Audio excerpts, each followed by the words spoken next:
The first time I drove down Millstone Road, I wasn't planning on buying anything. I was just out for a Sunday drive, chasing the kind of quiet that's hard to find after working 20 years in city law enforcement. But when I reached the end of that cracked, tree-lined road, I found myself staring at a forgotten piece of paradise. Old Mill Lake. The place was breathtaking. Crystal clear water reflecting pine trees and blue sky, a gentle breeze rippling the surface, and the remnants of a 19th century mill standing proudly on the far side, half reclaimed by ivy and time. There was a for sale sign leaning against a wooden fence that looked like it had survived more storms than I could count. The realtor's number was faded, but I called anyway. That call changed everything. It turned out the property had been sitting on the market for over a decade. The lake, the surrounding 40 acres, and even the crumbling mill house were all part of the same deed, a single, private estate. The realtor said no one wanted it because the local HOA claimed it as part of their community common area. Of course, they had no legal basis for that claim, but they'd scared off every potential buyer with threats of community regulations and dues obligations. As a former investigator turned small business attorney, I smelled something rotten immediately. I spent 2 weeks digging through county records, title documents, and land grants. The results were crystal clear. Old Mill Lake was privately owned, and the HOA's claims were entirely fabricated. So I bought it in full cash. The moment the papers were signed, I drove straight to my new property with a wide grin. The air smelled fresher there, and I could hear nothing but the hum of cicadas and the soft splash of fish beneath the surface. For me, it wasn't just a scenic getaway. It was a sanctuary, my reward for years of dealing with crooks and chaos.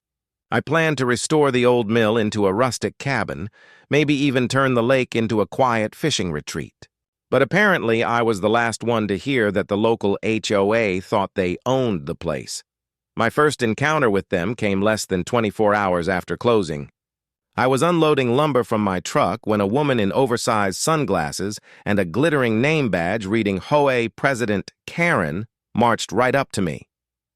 She had 2 men flanking her, clipboard in hand, puffed up with the kind of authority that only exists in neighborhood meetings. "Excuse me," she snapped. "You can't be here. This is community property." I calmly wiped my hands and pulled the deed from my folder. "Actually, ma'am, this is private property. Purchased, recorded, and legally deeded under my name as of yesterday." Karen's expression faltered, then hardened. "That's impossible. The HOA has maintained this area for years. We use the lake for recreation, and our board approved a walking path through it." I smiled politely. "Then you've been trespassing for years." Her face turned a shade of red I'd only seen in traffic stops gone bad. "You can't just come in here and tell us we can't use our lake." "We have rights." "You have opinions," I corrected, "not rights. I have the title and the survey." By the time she stormed off, she was already making phone calls. I could hear her voice echoing through the woods. "Call the HOA attorney. This man is squatting on community land." 2 hours later, I heard the distant wail of sirens. I didn't move. I just kept sanding the railing of the dock. When the patrol car pulled up, I recognized the officers. I'd trained one of them years ago. He stepped out, looked at me, and then at Karen, who was dramatically pointing toward me like I'd robbed a bank. "Officers, arrest him," she demanded. "He's trespassing and threatening the HOA board." The officer looked at me, then back at her. "Ma'am, this man's name is John Rivers," he said slowly. "He's not trespassing. He owns this property now." Karen blinked in disbelief. "That's impossible. We've had meetings here. Our kids swim here. We pay dues for this." The other officer chuckled. "You might want to ask your HOA where those dues actually went then." I watched her face crumble, her authority dissolving right there beside the lake she'd claimed as her own. She sputtered a few more threats, then finally left, shouting something about lawyers and city permits. But I wasn't done yet.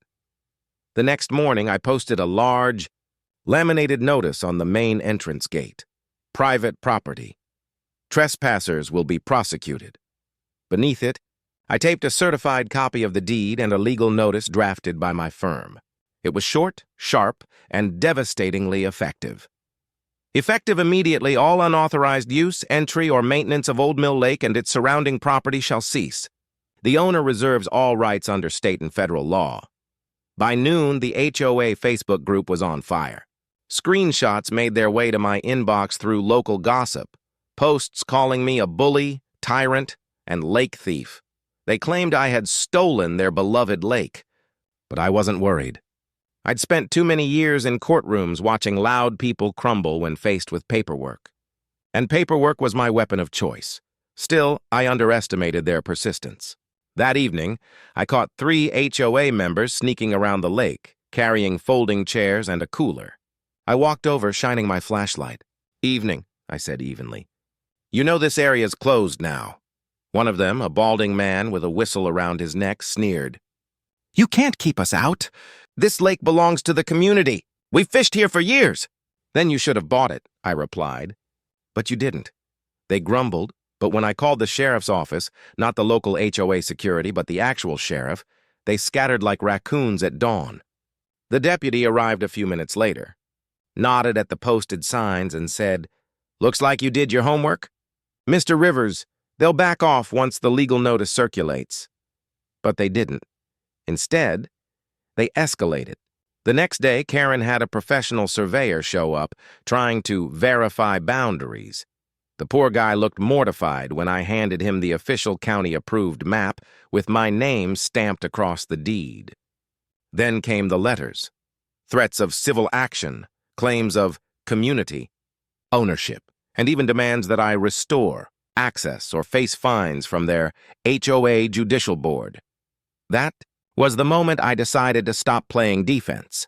I drafted one final letter, a formal cease and desist addressed to the HOA, citing trespassing statutes, civil penalties, and the federal provisions regarding false property claims.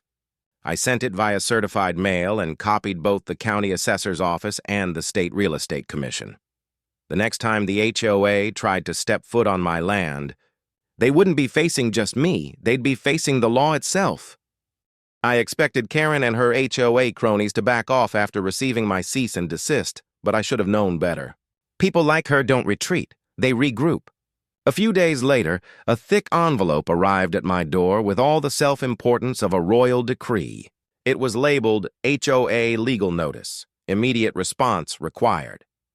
I opened it at my kitchen table, next to a cup of coffee and my old leather briefcase, half expecting a laugh.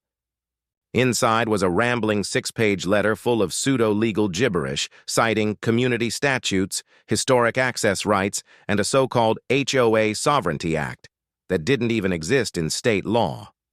They claimed that because the homeowners had maintained the lake trail for years, it was now considered shared property. It was an impressive display of arrogance wrapped in ignorance. I couldn't help but chuckle. Sovereignty Act? That's a new one, I muttered. I'd seen criminals forge federal seals with more credibility than this. Still, I wasn't about to let them set a narrative. I immediately contacted my attorney, Paula Marks, a no-nonsense woman who had spent 20 years defending small property owners from overreaching HOAs. When I faxed her the documents, she laughed so hard I thought the line disconnected. "John, this looks like something ripped from a Facebook group for conspiracy theorists." "Don't worry. I'll draft a response they'll never forget." 2 days later, Paula delivered. Her reply was a masterpiece of legal precision. It cited state statutes on property ownership, invalidated every claim the HOA attempted, and ended with one glorious paragraph. Any further attempt to assert ownership, control, or authority over Old Mill Lake shall be considered malicious interference with private property rights and subject to civil and criminal penalties. She even included a notarized statement from the county registrar affirming that no HOA had ever held, recorded, or maintained any easement or title to the lake. We sent the letter by courier and email. The silence afterward was deafening for about 48 hours. Then came the storm. That Friday, I drove to the lake to continue restoring the old mill house. As I stepped out of my truck, I heard engines revving. A line of SUVs appeared down the trail, led by Karen herself. She rolled down her window with a smirk that screamed triumph. "You've really done it now, Mr. Rivers," she said, brandishing a sheet of paper. We held an emergency HOA meeting, and by unanimous vote, you are hereby fined $25,000 for obstruction of community resources and unauthorized construction on shared land. I stared at her in disbelief. You're fining me for working on my own property? Yes, she said smugly, and until you pay, your property rights are suspended. I laughed so hard I had to steady myself on the truck.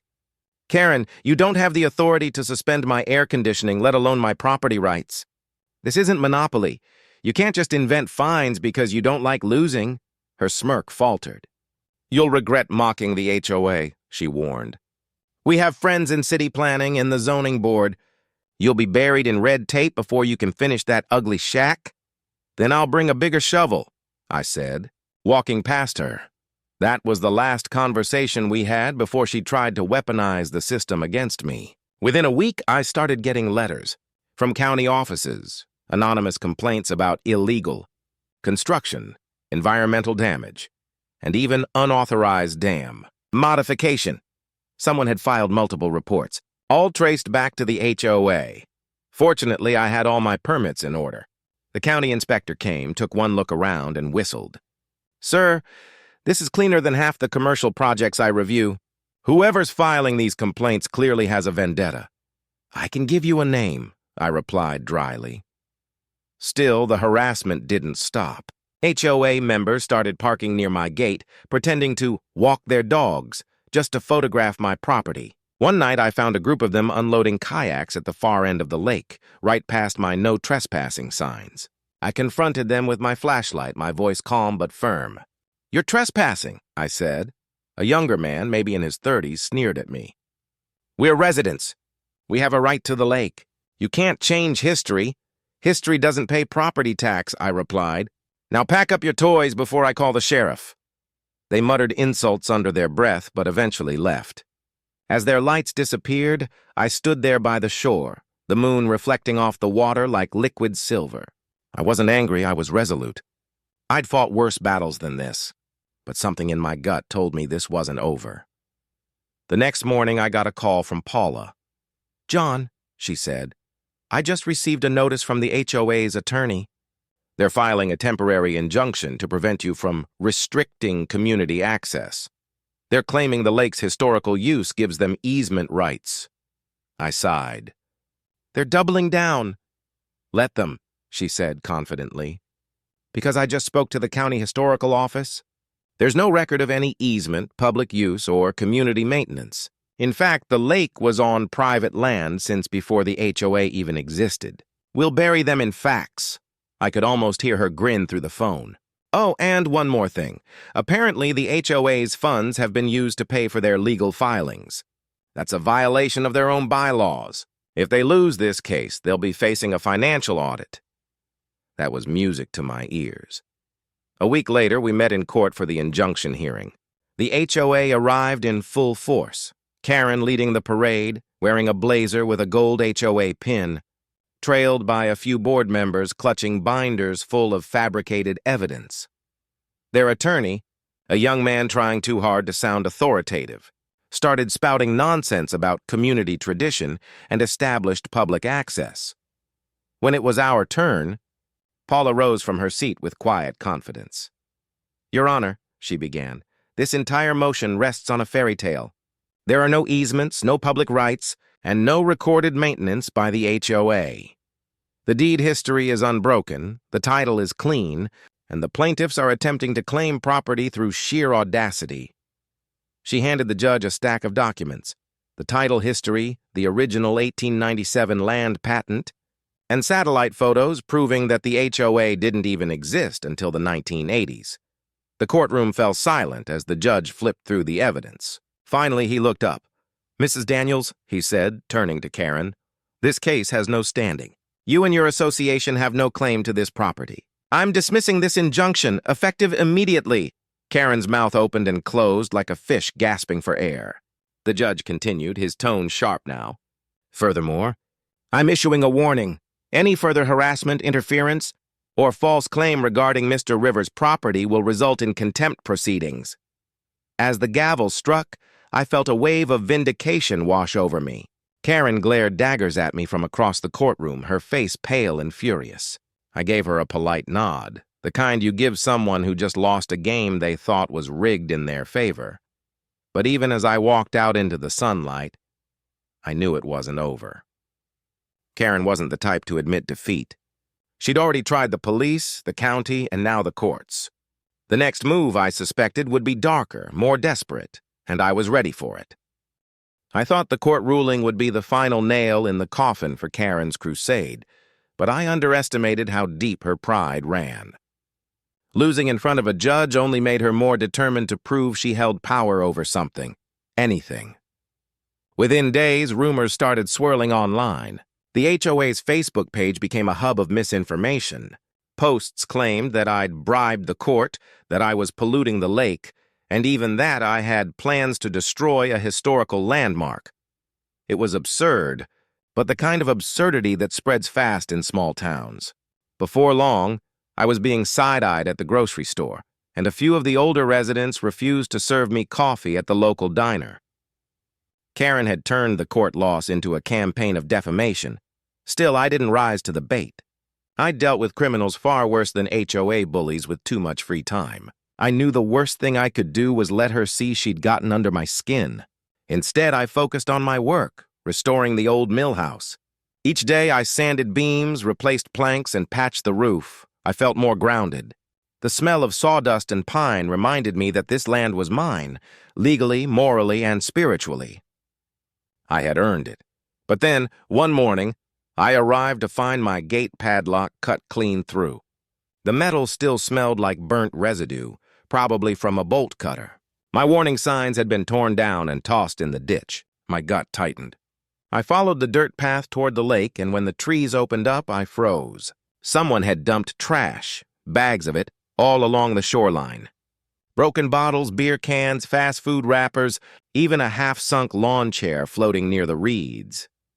They wanted to make the lake look like a dumping ground, to tarnish what I was trying to restore. I called the sheriff's office immediately. Deputy Ray, the same one who'd backed me up during the first confrontation, arrived within an hour. He surveyed the scene, shaking his head. "You've got yourself an organized problem here, John," he said. "This isn't random littering. Someone's making a statement." "Yeah," I replied grimly. "And I know exactly who." He helped me file a report, took photos, and promised patrols would swing by more often. But I knew that wouldn't stop Karen. She wasn't scared of laws. She was scared of losing control.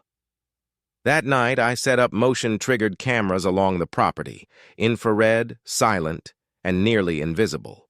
I'd used similar setups when investigating rural smuggling routes years ago. If Karen wanted a war, I'd build a case she couldn't talk her way out of. 3 nights later, I got the footage I was waiting for. At 2:13 a.m., 2 vehicles pulled up near the gate. The cameras caught Karen herself stepping out, wearing a reflective jacket, flashlight in hand. She was directing 3 men, HOA members I recognized, as they unloaded something from the truck. When I zoomed in, I saw it. Bags of mulch and fertilizer, the kind that could leach into the water and create algae blooms. They were sabotaging the lake. The next morning, I printed stills from the footage and brought them straight to the sheriff. When Ray saw the images, he let out a low whistle. "She's lost her mind," he said. "This is environmental tampering. That's not just trespassing, that's a crime." "I don't want to press charges yet," I said. "Not until I've got enough to make it airtight. I want her to hang herself with her own rope." Ray nodded slowly. "Understood.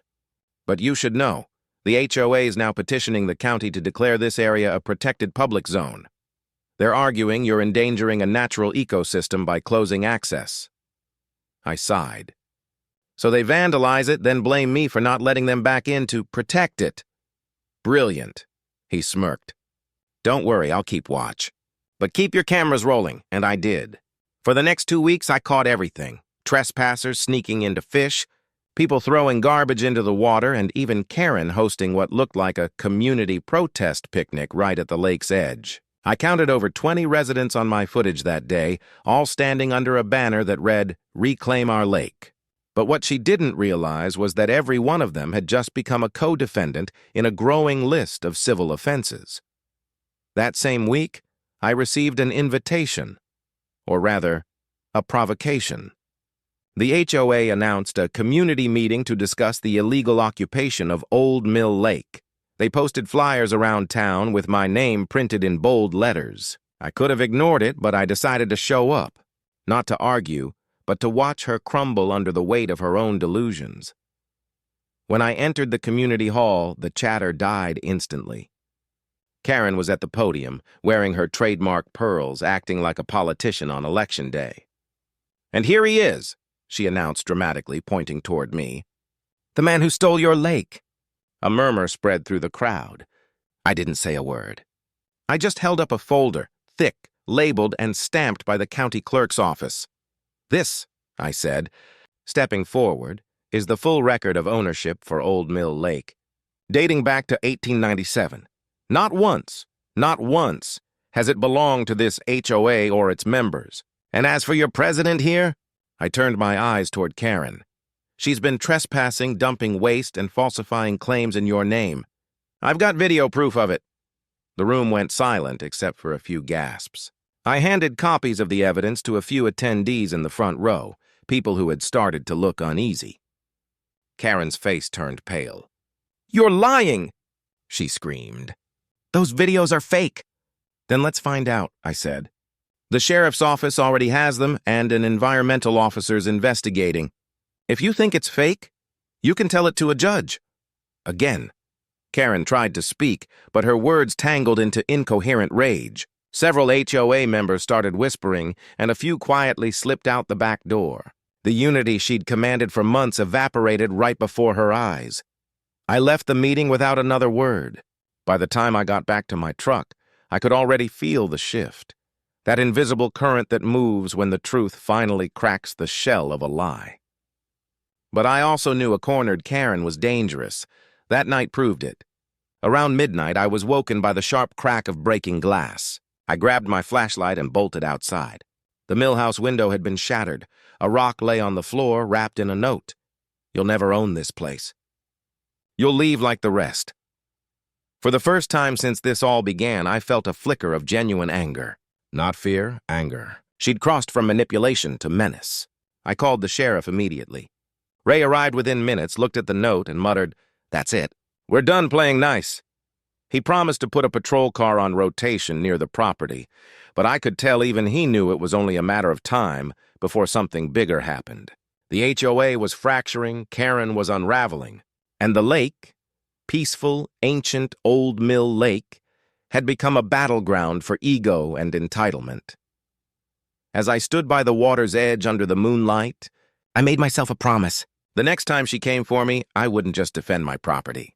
I'd expose her completely and make sure she never had the power to harass another homeowner again. The night after the rock shattered my window, something in me hardened. I'd tried patience, I'd tried law, and I'd even tried empathy. But Karen and her HOA board didn't want peace. They wanted domination. I wasn't just fighting for a lake anymore. I was fighting against a culture of control that had gone unchecked for too long. The next morning, as I cleaned the glass from the millhouse floor, I decided it was time to end this. Not just for me, but for every homeowner who'd ever been bullied by an overreaching HOA tyrant. My first step was coordination. I met with Deputy Ray at the Sheriff's Department and handed him everything: video footage, the threatening note, timestamps, even drone images of the HOA's trespassing events. Ray's eyebrows climbed higher with each new photo. "John," he said finally, "this is more than harassment. This is organized criminal mischief, trespassing, and environmental damage. We can build a real case here." "Then let's build it," I replied. "I want this airtight. When we move, I don't want her squirming out of it with some fake apology or sob story." Ray nodded. "We'll need to coordinate with the DA and Environmental Protection. Once we have confirmation of contamination from the fertilizer, she's cooked." While Ray worked the legal angle, I prepared the public one. I reached out to several HOA members privately, the reasonable ones who had seemed uncertain at that last meeting. I invited them to come to the property for an open viewing. "See it for yourselves," I told them. "No spin, no speeches. Just the truth." The following weekend, nearly 24 residents showed up, most of them curious, some skeptical. I walked them around the lake, showing the cleanup I'd done, the restored dock, the wildlife returning to the shore. Then I showed them the surveillance stills, images of Karen and her board sneaking in at night, dumping waste into the water, tearing down signs. The silence that followed was long and heavy. Finally, one older man spoke up, voice trembling with anger. "She told us you were the one polluting the lake, that you wanted to fence it off for a resort?" I shook my head. "No resort. Just restoration. This place deserves respect, not power games." That day marked the turning of the tide. By Monday, several HOA members had resigned from the board. Others began demanding financial transparency, especially after Paula, my attorney, quietly filed a petition to audit the HOA's accounts. It didn't take long for the cracks to become fractures. 2 weeks later, the audit results landed like a thunderclap. Thousands of dollars in maintenance fees had been redirected to legal defense and community initiatives, all approved by Karen without member consent. Worse, several invoices led to private contractors linked to her husband's landscaping company. It was blatant embezzlement. The county's environmental officer filed their report next. The lab results from the lake samples confirmed high nitrate levels consistent with the fertilizers Karen's group had been dumping. What they'd done wasn't just vandalism, it was ecological damage. Between the environmental violations and financial fraud, the DA had all the leverage he needed. The arrests came early on a Thursday morning. I didn't have to be there, but Ray called to give me a heads up. "We've got warrants for Karen and 2 board members," he said. "You might want to take a drive to town." When I arrived, the scene looked surreal. Karen stood on her front lawn, arms crossed, surrounded by flashing lights. She was still wearing her silk robe and pearls, barking at officers like a cornered animal. "This is harassment," she shrieked. "I am the HOA. You can't arrest me for doing my job." Ray handed her the warrant calmly. "Ma'am, you're under arrest for criminal trespass, environmental tampering, and misappropriation of HOA funds. You have the right to remain silent." Her face went white. As they guided her into the cruiser, she spotted me across the street. The fury in her eyes could have scorched paint. "You think you've won?" she hissed through the open window. "You'll regret this, Rivers. The HOA will never forgive you." I just smiled. "Karen, there is no HOA anymore." She was driven away screaming, and for the first time in months, I felt the weight lift from my shoulders. In the weeks that followed, the fallout spread fast. Without Karen's iron grip, the remaining board members dissolved the HOA altogether. The neighborhood reorganized under a voluntary community association. No dues, no overreach, just actual cooperation. Several residents came by to apologize, bringing pies, casseroles, and sheepish smiles. One woman said quietly, "I think we all forgot that this place wasn't supposed to be about power. It was supposed to be about living together." I thanked her and offered to host a lake cleanup day. The turnout surprised me. Families, retirees, even teenagers came out with gloves and trash bags. By sunset, the lake looked pristine again, as if all that ugliness had been washed away. Later that evening, as the last car drove off, I sat by the restored dock with a mug of coffee and looked across the still water. The reflection of the old mill shimmered beneath the fading orange sky. What had once been a battlefield was peaceful again. I thought about how something as simple as ownership, a piece of paper, a line on a map, could unleash such chaos when mixed with ego and entitlement. Paula called that night to give me the final update. "Karen took a plea deal," she said. "Restitution, probation, mandatory community service. She's also banned from holding any HOA or community leadership role for 5 years. I chuckled. "That might be the best sentence of all." "Oh, and one more thing," Paula added. "The county commissioner's office reviewed your property records. They want to recognize Old Mill Lake as a protected private heritage site because of the historic mill. You'll get tax benefits and preservation grants. That one caught me off guard." "You're kidding." "Nope. Congratulations, John. You didn't just save your land, you saved a piece of history." When I hung up, I walked back to the water's edge. The moonlight traced silver paths across the lake, and the sound of frogs echoed through the reeds. It struck me how something so still could survive such storms.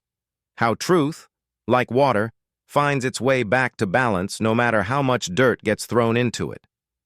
A few weeks later, I installed a small wooden sign near the gate. Not a warning this time, but a statement. Old Mill Lake, private heritage property, preserved and protected. Respect, welcome, entitlement not. People stopped by sometimes. Polite, curious, always asking permission first. I always said yes. I even let kids fish from the dock under supervision. The same way my father had let me fish when I was young. Respect, after all, was the foundation of real community, not the kind of false authority that Karen had built her life on. Months later, I heard she'd moved to another county, into a smaller neighborhood without an HOA. Some said she was trying to start one again. Others said she'd finally learned her lesson. Personally, I didn't care. The lake was calm again, the air was clean, and the only sound most mornings was the gentle creak of the restored mill wheel turning slowly in the breeze. Old Mill Lake had survived everything she'd thrown at it, and so had I. And as I sat on that dock one last time, watching the sun rise over the water I'd fought so hard to protect, I couldn't help but smile. Some battles are loud, fought with fists and fury. Others, like this one, are won quietly, with patience, evidence, and a single, perfectly worded legal notice that reminds the world where the real power lies. Because sometimes justice doesn't come with a bang, it comes with peace, and the sound of water finally free to flow again. ChatGPT can make mistakes. Check important info.